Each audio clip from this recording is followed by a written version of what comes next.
Hello, this is H.G. Bailey, and I'd like to announce my next main Let's Play series.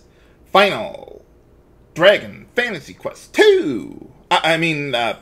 Bravely Default, Where the Fairy Flies. Or, Bravely Default, as they pronounce it in-game.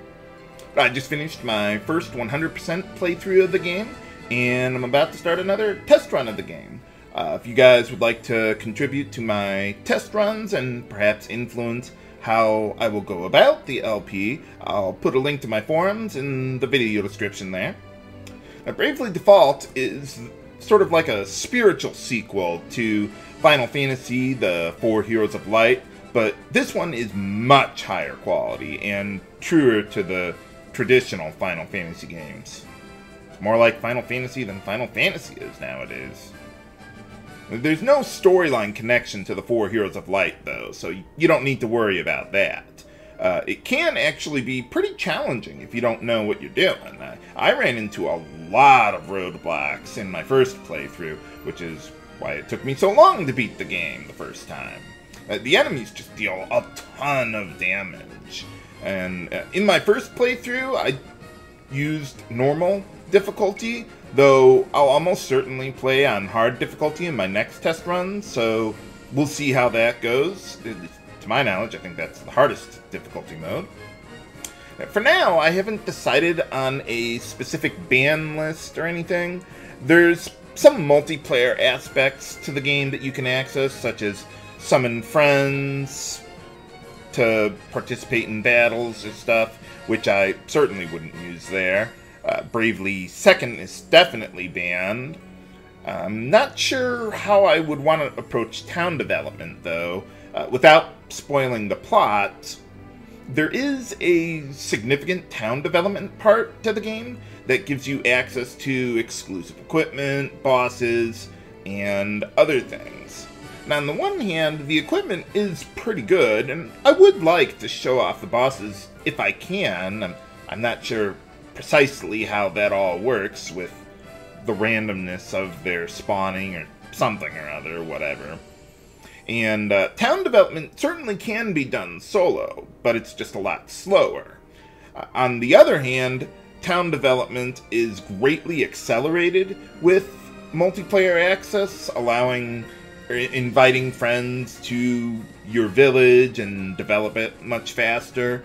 And I would like my LP to be applicable in 5 or 10 years or more, when most people aren't playing the game anymore and servers are gone and all that.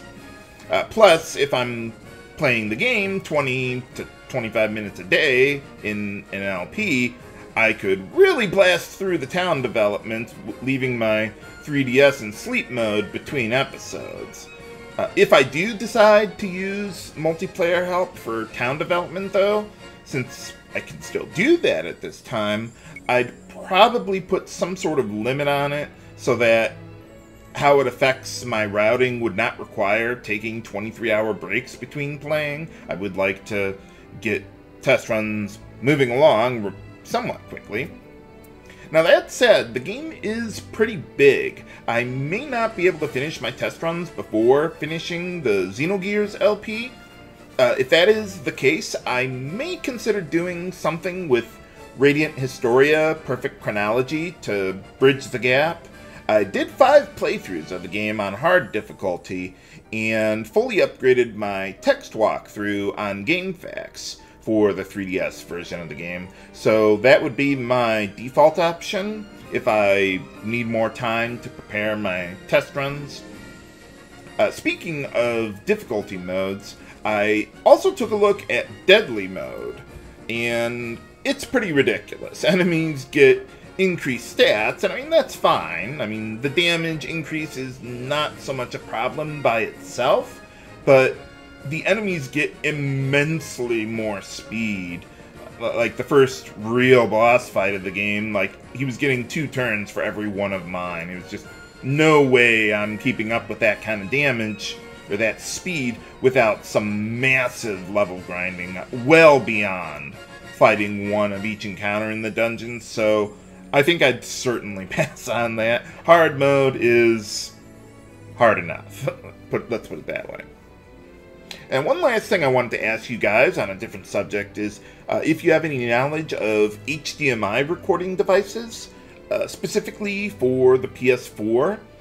I know it has a built-in streaming capability, but I don't think that can be edited or downloaded to import into Sony Vegas, which is what I would want to do for editing episodes together, or Vegas Pro, whatever it's called nowadays. Now, currently I'm still using the Hauppauge HD PVR for recording from consoles, as I'm doing with Xenogears there.